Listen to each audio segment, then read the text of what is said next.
Que el Señor bendiga su palabra y nos guíe y nos ilumine con su Espíritu Santo. En este tercer domingo de Cuaresma, el leccionario nos propone un texto importante en el ministerio de Jesús. Es aquel que nosotros reconocemos, por lo menos los más viejos, como la purificación del templo, ¿no? En los otros evangelios, este relato está ubicado cuando Jesús va a Jerusalén y, según titulan las Biblias, es la entrada triunfal, lo que recordamos en el Domingo de Ramos. Pero en el Evangelio de Juan está después del casamiento ese que va el Jesús en el que convierte el pan, en el que convierte el agua en vino, y antes de la charla con el fariseo Nicodemo. Es todo otro tema, cómo los evangelistas ubican los distintos relatos en su devenir de la historia de Jesús. Sabemos que en tiempo de Jesús, y antes y mucho después también, la noción de pecado tenía que ver en el mundo judío con el cumplimiento de la ley. Y así es como se arma toda una cadena que termina en el templo. Pecado era no cumplir la ley de Moisés, ley que era prácticamente imposible de cumplir al detalle, porque se había desarrollado en el tiempo y se había vuelto muy minuciosa. Y esto se subsana con un sacrificio en el templo, al que todo buen judío debía ir por lo menos una vez al año. En los principios la gente traía animales de su propio ganado, iba, elegía una oveja, una vaca, lo que sea, y lo llevaba. Pero en la medida que fue desarrollándose la sociedad, el pueblo judío se distribuyó en el mundo conocido, se fue complejizando la economía también, y entonces empezó a ser más fácil manejar dinero que animales, lógicamente. Pero entonces era cuando en el templo empezaron a vender los animales que hacían falta, pero venían todos con monedas diferentes y el templo tenía su propia moneda, con lo cual se había armado toda una cuestión de mercado de cambio, mercado de animales, todo en función de ese sacrificio. Es decir, para estar en buena relación con Dios había que tener dinero, aunque sea algo, para poder ser perdonado, no enfermado y no tener otras desgracias familiares. Entonces así va surgiendo y se va armando este mercado, cada vez más como mercado, en el templo. Y la relación con Dios está mediatizada por esa dinámica de mercado y por el dinero que uno tenía para intervenir. La reacción de Jesús tiene que ver con este sistema, digamos, con este sistema que pone trabas y dificulta la plena comunión con Dios. Y entonces hace esta famosa limpieza que conocemos como la purificación del templo.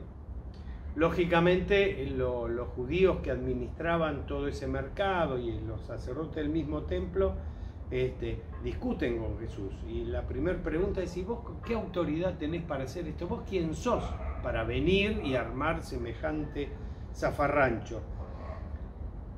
Y entonces Jesús les contesta muy enigmáticamente, ¿no? Los invita a destruir el templo, que él lo va a reconstruir en 3 días, dice. Claro, los judíos prácticamente no entienden, se refieren al tiempo en que Salomón había tardado en construir tamaño templo y todo eso. Pero hoy sabemos, y por eso ese texto está en estos días de Cuaresma, que Jesús se estaba refiriendo a su propio cuerpo como templo. De esa manera se empieza a formar esta idea teológica de que Jesús es el nuevo templo. Y es en él que podemos tener esa comunión con Dios, que lleva la armonía con nuestros semejantes, con uno mismo y con todo lo creado. Es en ese templo, que es el cuerpo de Jesús resucitado, que podemos acceder a la comunión, a la relación, sin ninguna otra traba, sin ningún otro condicionamiento, sino directamente. ya no será necesario un santuario material, sino es por fe que creemos que Jesús tiene ese cuerpo es el nuevo templo. El mismo Evangelio de Juan dice más adelante: cuando resucitó de entre los muertos, recordaron sus discípulos que él había dicho esto y creyeron en la Escritura y en la palabra que dijo Jesús. Los judíos se quedaron sin una interpretación posible, porque esto es algo que podemos entender no por una explicación, no por una argumentación, sino por un proceso de fe. Por eso los discípulos solo pudieron comprender estas palabras de Jesús después de la resurrección. El cuerpo de Jesús resucitado es el nuevo templo donde Dios manifiesta su gloria y es en él que nos reunimos con él y nos une entre nosotros y nosotras.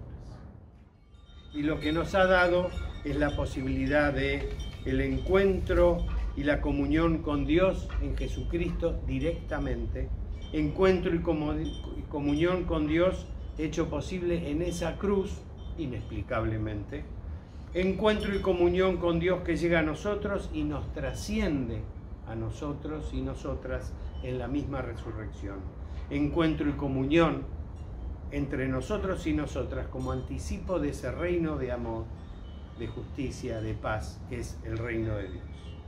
Que el Señor renueve en este tiempo de Cuaresma en cada uno de nosotros, en cada una de nosotras y en todos, como su Iglesia, su Espíritu Santo, para que renovemos nuestro entendimiento y seamos capaces de darlo a conocer a otros, de compartirlo, de vivir ese amor.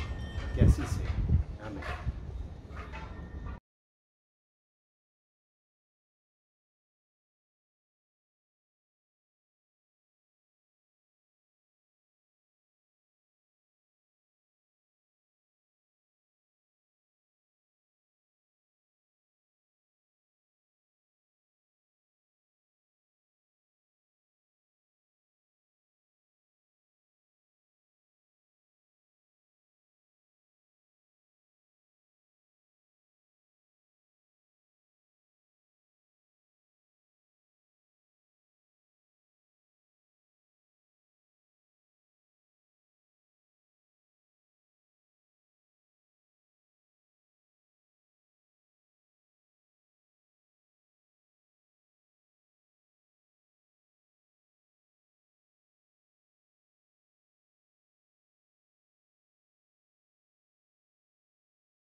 Saber el por qué y el para qué Jesús fue crucificado requiere de un nivel de comprensión que va más allá de lo racional, que nos abarca en la totalidad del ser persona, ¿sí?